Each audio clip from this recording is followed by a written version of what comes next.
হচ্ছে যে সপ্তম দিনে আকিকাটা দিতে হয়। সো আমরা যেন সপ্তম দিনে আকিকাটা দেই।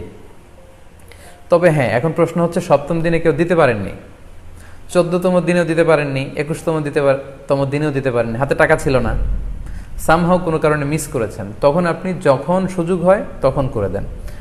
ওই প্রেক্ষাপটে আপনি যদি কুরবানির সময়ও আকিকা দিয়ে দিতে চান, এটা আদায় হয়ে যাবে ইনশাল্লাহ। আশা করা যায় আদায় হয়ে যাবে এবং এটা জায়েজ আছে। তবে এটা সুন্নাহ নয়।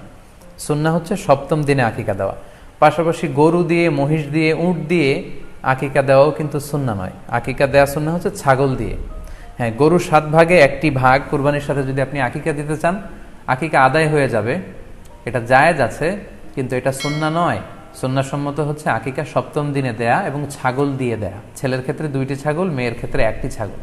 আশা করি কুরবানির সাথে আকিকার প্রসঙ্গটি আপনাদের কাছে ক্লিয়ার হয়েছে।